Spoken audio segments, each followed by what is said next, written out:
Happy New Year's. Ow.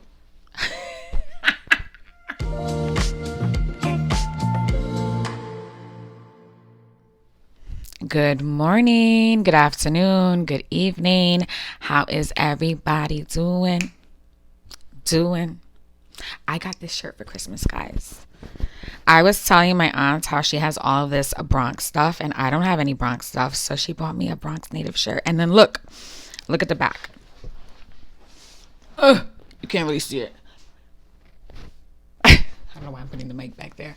But look at it. It's a map of the Bronx. I love it.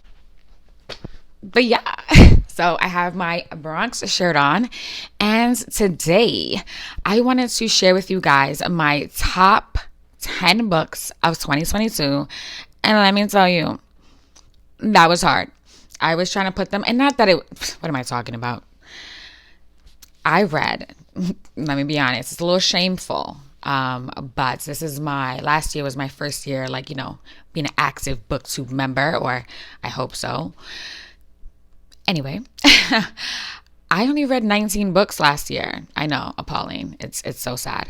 But anyways, I made a new goal for this year. And that's another part of this video. I want to talk about some, channel goals for 2023.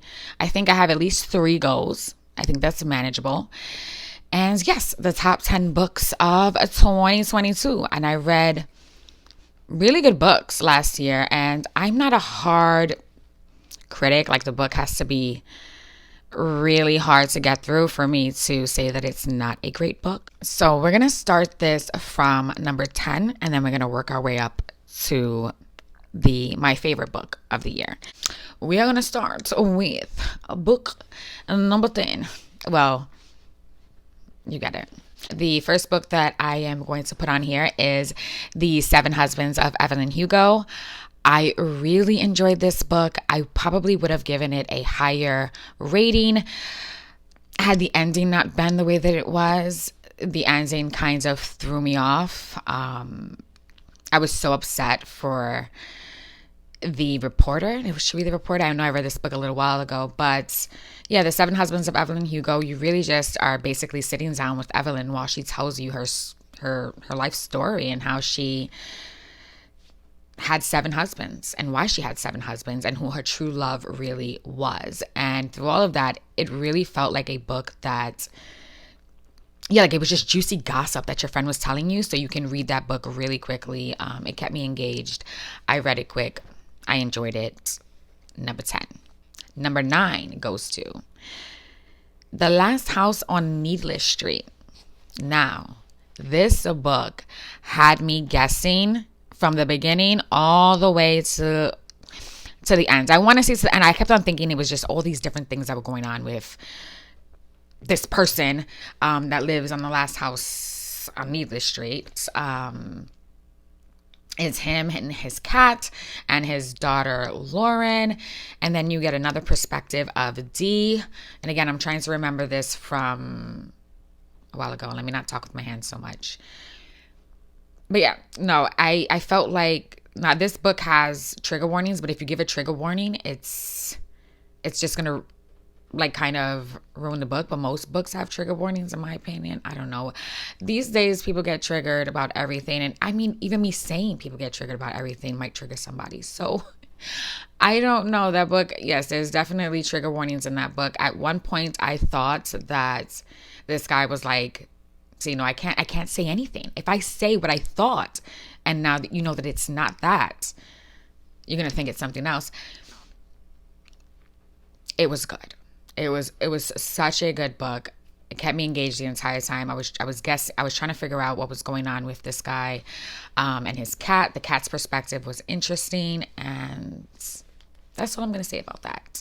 Read The Last House on Needless Street.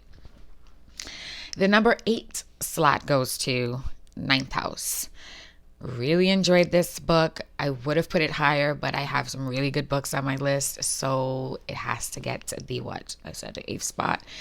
Yes, Ninth House. I can't wait for Hellbent to come out, because listen, if you read the book, baby, I will meet you in hell, and we will navigate that process together. No, Ninth House is it's defined as dark.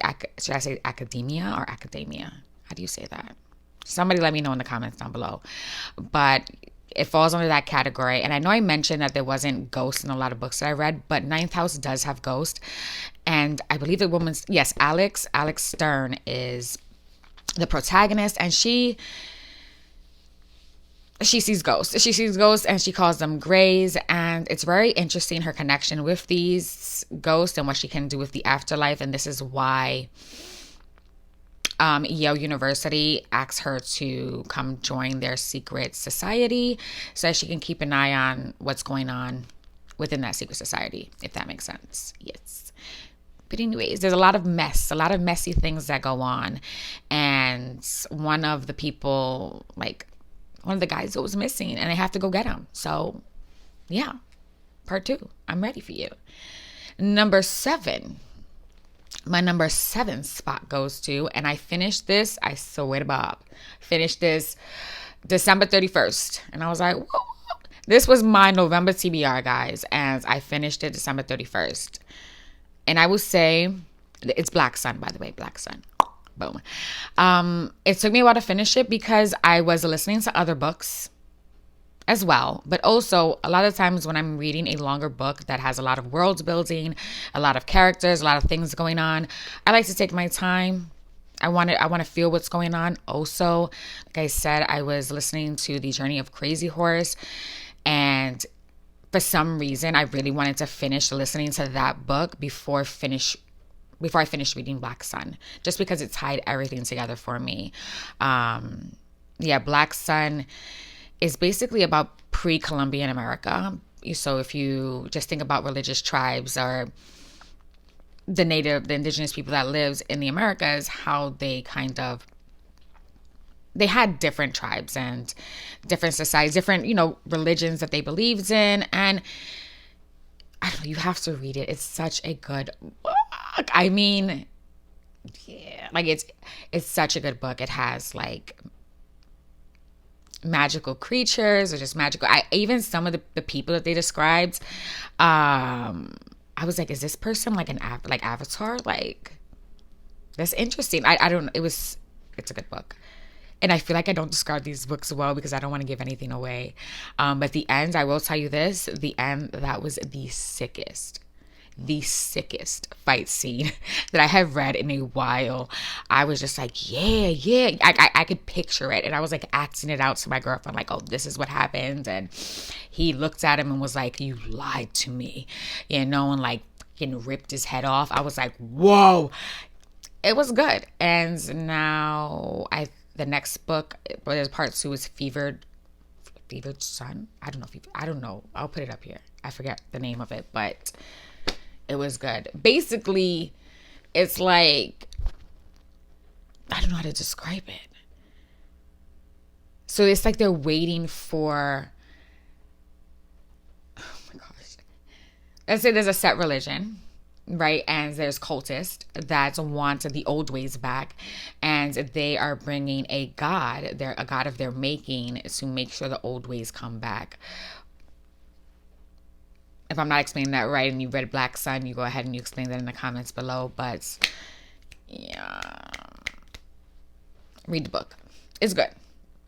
All right. Number 6 is The Journey of Crazy Horse.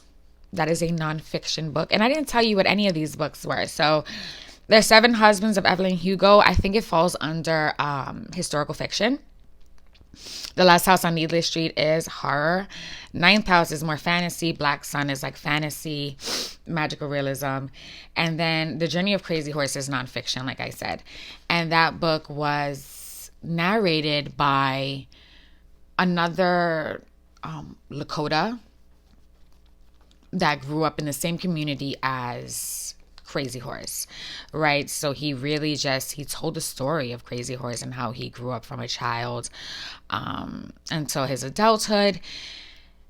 And I don't know, that book, it had me like, I felt so emotional. Like I was so conflicted. I hate injustice. I hate it with a passion. I really do. And oh my God, just some of the things, how, I don't want to say that people are naive, because obviously, if you have like the Europeans, or, yeah, if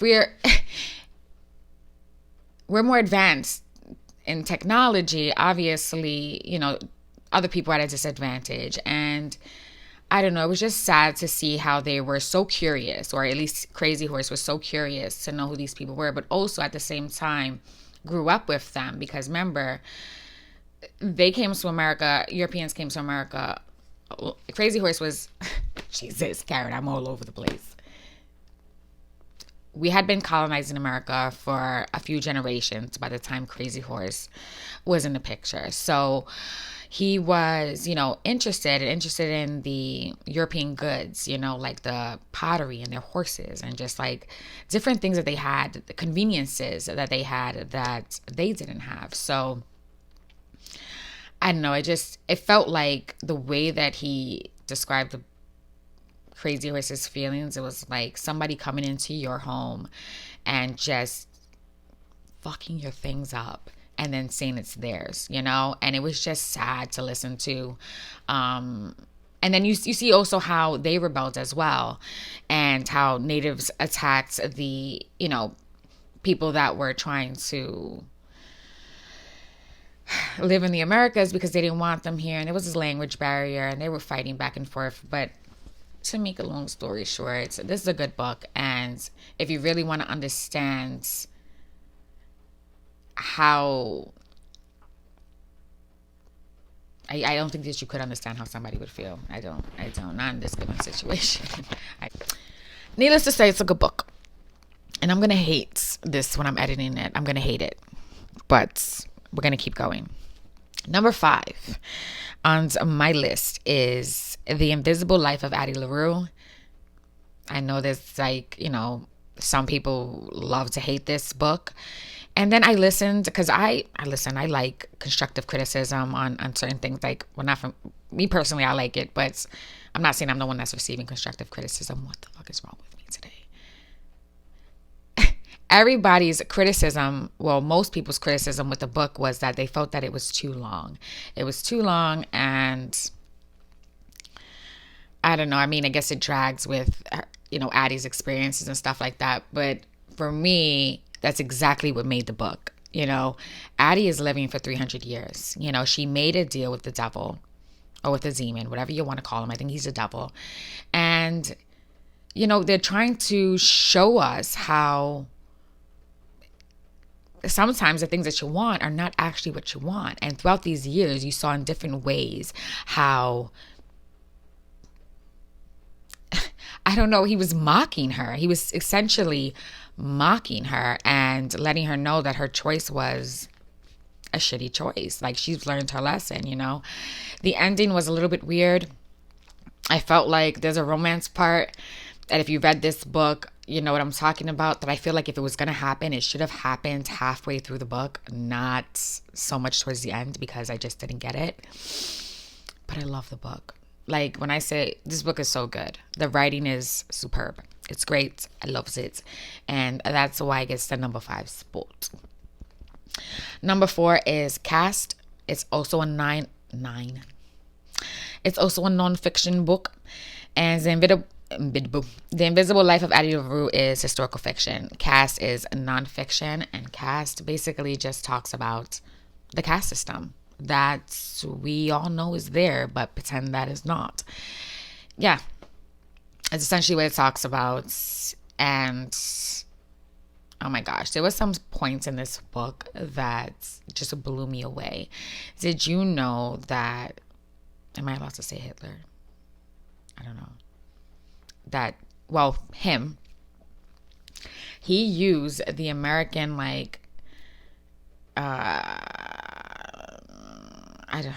structure, I don't know how to describe this. So anyways, he basically mirrored it off of the Jim Crow laws in America and kind of justified, what he was doing to the Jewish people that way. And I found that so, I don't know why, I feel like I should have known that, but I didn't know that. So yes, I have so many, I listened to this book and now I want it. I want the physical book. It was great. Number 3, I had to put, and I know this is probably going to be a shocker. Shocker, because I don't feel like I've seen this as anybody's favorite book, but it is Paranesi. That book is so stinking cute. I don't know what it is. Like I said, I fell in love with Paranesi. Paranesi, basically, it's a man that is stuck in a labyrinth, and it's very in his mind. I think I just fell in love with him as a character. I really did. I loved the way that he thought. I loved his empathy towards even inanimate objects. I don't know. It was a good book. I don't know how to describe this book. There's no way really to describe this book. And I don't want to put it up too much either because it's weird. It's a weird book. So if you're not into the weirdness, I love my weirdos, but if you're not into the weirdness, then this might not be the book for you. I loved it. I can't tell you why. I just loved it. Number 2 on this list is, and this, I had a really tough time because I would have put it at number 1 because, listen, this book that I'm going to say is number 2 is Parable of the Sower, and that book has been number 1 for years for me. Right. This year, I just read another book that I feel like deserves a little bit of spotlight, but I loved Parable of the Sower. I absolutely adore that book. I read that book in college. I have passed that book on to so many different people, and everybody has returned it and told me how much they love it as well. If you're one of those people and you happen to stumble upon this video, let everybody know how much you love that book, okay? It is by Octavia Butler, and she is an amazing sci-fi author. And once I read Parable of the Sower, I just kind of went on a rampage with some of her books. I also read Parable of the Talents, was the second book, and I also read Kindred.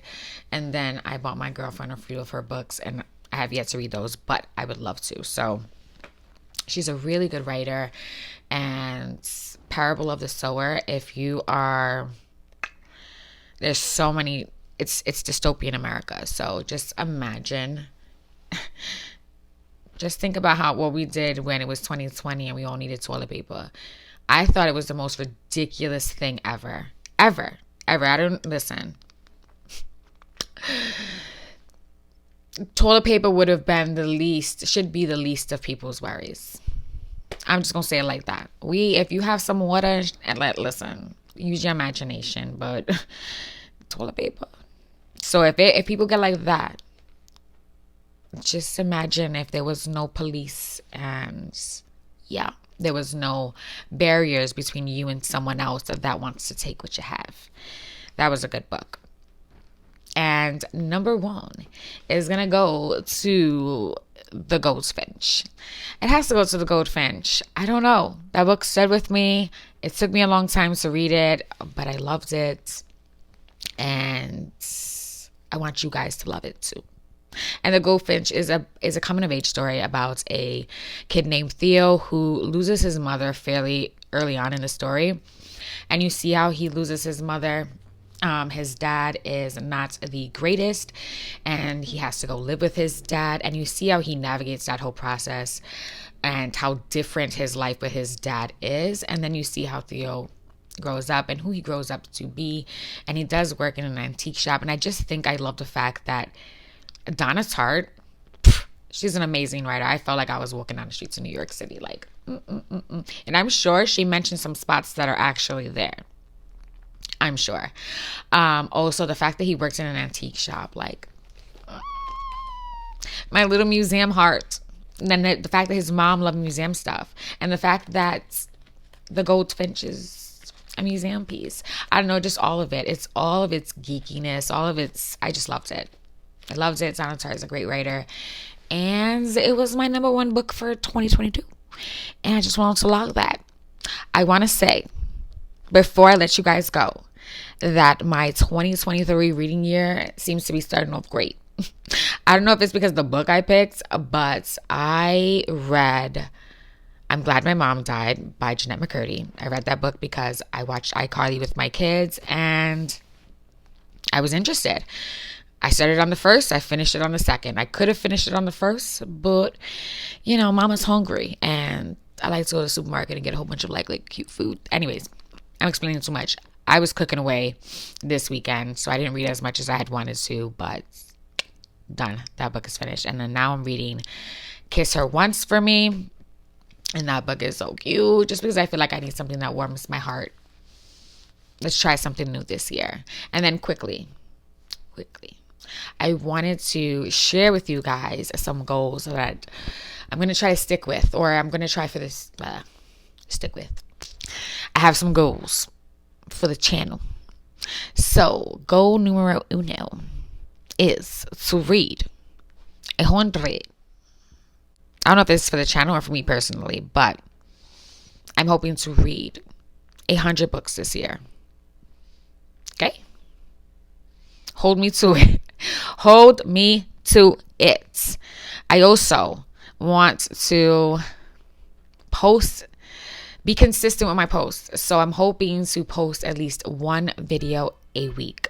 Now, I wanted one of those videos to be a review on a book. Whatever book that may be. Maybe a book that I've read in the past. It may be a book that I've just currently finished reading. I wanted another video for the month to be like more vlog style, where I'm looking for bookstores, and I'm also giving you the local town history because I really love history and I love exploring. So yeah, I would like to do that. I would also like to make a video focused on, like the wrap ups for the month. And then I kind of have a free little week here that I just want to play with and figure out what I want to do. But yeah, I'm really going to try to start posting once a week. And I told you, mama's a little moody Cancer, okay? My zodiac sign. So if I'm emotional, I don't post because it shows. It really does. You'll see my attitude all on the screen, just like you saw with my white horse video. Oh my gosh. I wanted to delete that, but I'll leave it there. That's the name of this channel. Her story is my story. We'll leave it there. But yeah, consistency. I need to be better with my descriptions. For the life of me, guys, I do not know how to get the links to like Goodreads and Instagram and stuff. I don't know. Am I just old? I don't know. I don't know. The links that I get somehow don't work, but I have to be better with my descriptions. Yeah. I think that's it right now. But thank you guys so much for watching. I hope you enjoyed this video. I do need to, I don't know, maybe talk to me. Let me know what the type of stuff that you guys like to see. But I do want to start with that, at least that one goal, right? Let's try to post one video a week. All right. I will talk to you guys in my next video. Bye.